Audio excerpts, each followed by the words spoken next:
में जो एविक्शन चल रहे हैं तो कुछ गलत प्रोपागेंडा चला के सरकार चला रही है। पहली बात तो ये है, जिन लोगों को जलावतन किया जा रहा है वो लोग आसाम के यहाँ 70-80 साल से रहने वाले आदमी हैं।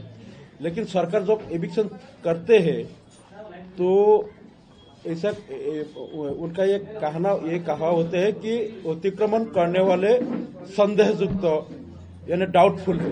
दूसरे एक बात कहते हैं कि वो लोग इलीगल ऑक्यूपेंट है, अवैध बेदखलकारी ऐसा बोलते हैं।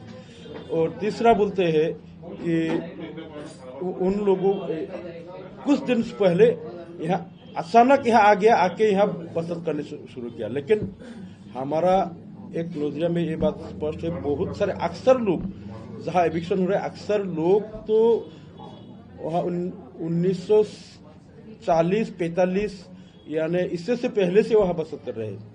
जब भारत की आज़ादी भी नहीं होता, आज़ादी से पहले से रहने वाले लोगों को अगर वो भी संदेहयुक्त यानी डाउटफुल यानी अवैध यानी इलीगल ऑक्यूपेंट बोल के उनको अगर उच्छेद किया जाता है, वहाँ से बेदखल किया जाता है, तो हमारा यह कहने वाले है, हमारा पार्टी का ये हमारा स्टेटस ये है कि उन लोगों को अगर तुम सरकार को डाउट होते हैं, तुम पहले जांच कर लो वो लोग हमारा इंडियन सिटीजन है कि नहीं।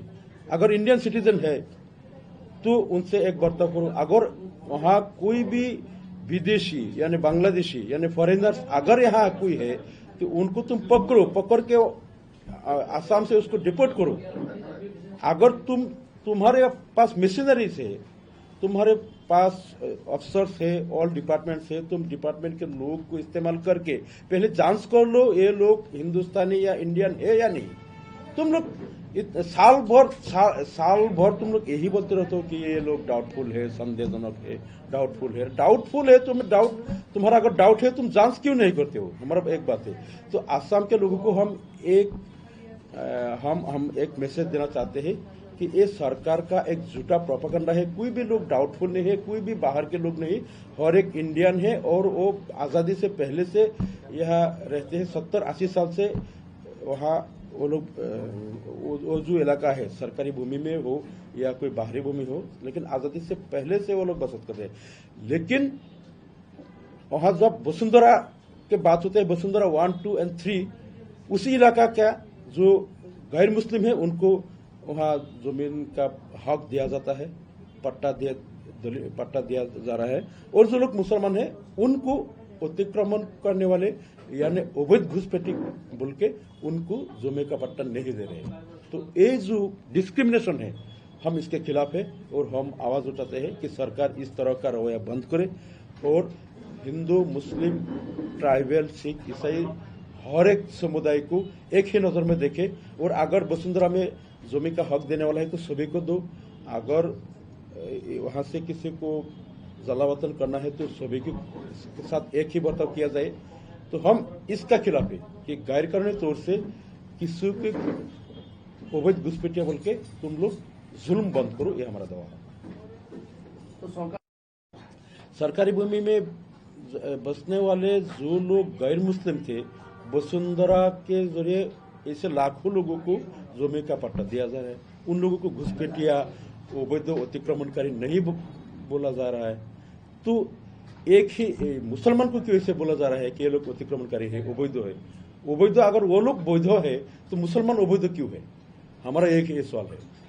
अगर 3 पीढ़ियां यानी 75 साल तक यहाँ रहने वाले को अगर जमीन मिलने का हक है तो मुसलमानों के साथ भी 75 साल के रिकॉर्ड है। वो उनका दस्तावेज और जमीन का रिकॉर्ड दिखा रहे, लेकिन उनको जमीन नहीं दिया जा रहा है और दूसरे जो समुदाय है उनको दिया जा रहा है।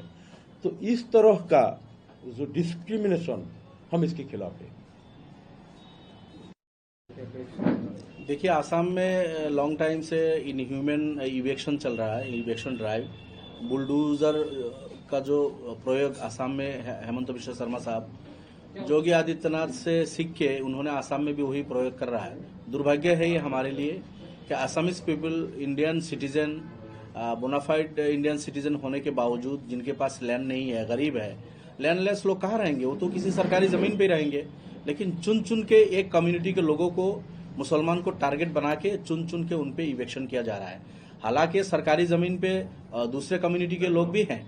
आसाम में 3.5 करोड़ पॉपुलेशन है, इसमें 1 करोड़ पॉपुलेशन के पास तो अपना लैंड नहीं है, ये लोग लैंडलेस है, ऑलमोस्ट 28%।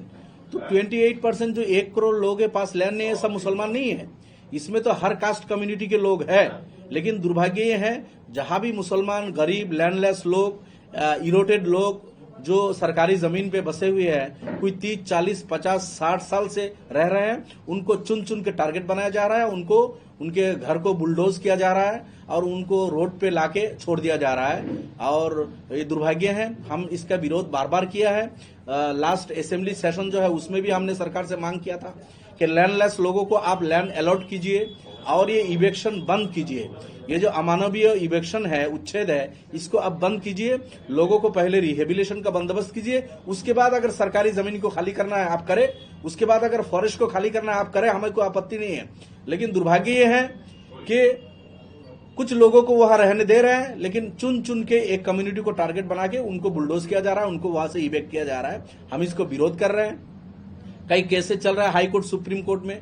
अभी जो 2 दिन से नौगांव जिला लुतुमारी में इवेक्शन कर रहा है, सुप्रीम कोर्ट में उन लोगों का केस है। लोगों ने सुप्रीम कोर्ट तक गए, सुप्रीम कोर्ट ने स्टेटस को मेंटेन करने के लिए बोला है, लेकिन सरकार को जल्दी पड़ी और उन लोगों ने इवेक्ट किया। सुप्रीम कोर्ट के ऑर्डर को भी उन लोगों ने नहीं माना। अभी आगे 12 तारीख को फिर दोबारा केस है।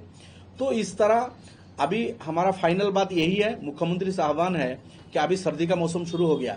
ये दिसंबर, जनवरी, फरवरी, ये जो समय है ये बहुत सर्दी का समय है, ठंडक का समय है, एग्जामिनेशन का भी सीजन है।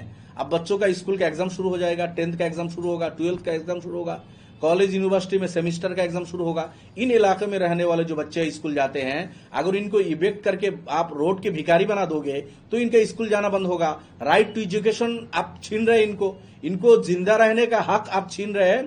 तो मुख्यमंत्री से हमारा आह्वान है कि इस ठंडी में, इलेक्शन आपका एग्जामिनेशन के सीजन में आप इनके घर को तोड़ना छोड़ दो और इनको जिंदा रहने दो, इनको, इनके बच्चों को स्कूल जाने दो, इनको रिहेबिलिटेट करके उसके बाद अगर आपको जमीन की जरूरत है आप करो, हमें कोई आपत्ति नहीं है। एक बात।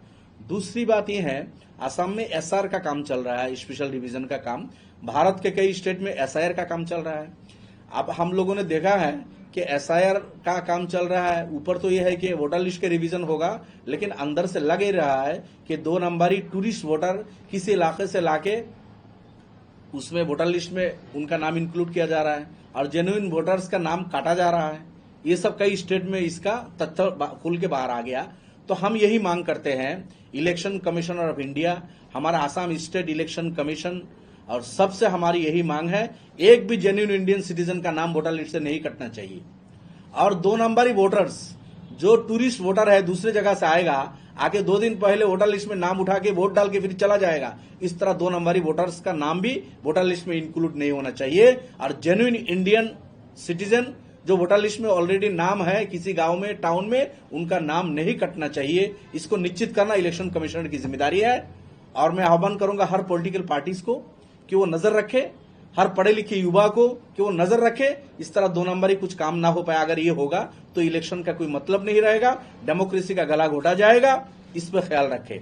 तीसरी बात यह है, असम में एनएचएम के अंडर में जो डॉक्टर, नर्सेस और स्टाफ जो लोग काम कर रहे हैं, तकरीबन 30,000 लोग हैं। इसी तरह 108 पे हजारों लोग जो ड्राइवर है, स्टाफ है, ये लोग काम कर रहे हैं। इनकी नौकरी पक्की नहीं है, थोड़ी सी सैलरी इनको मिलती है। एनएचएम के अंडर में जो रेगुलर डॉक्टर्स है उनके आधे पैसे भी इनको नहीं मिलते। बराबर की ड्यूटी है लेकिन इनको सुविधा आधा भी नहीं मिल रहा। तो इनका डिमांड ये है, इक्वल वर्क इक्वल पे ये देना चाहिए और स्टेट को इसको सोचना चाहिए।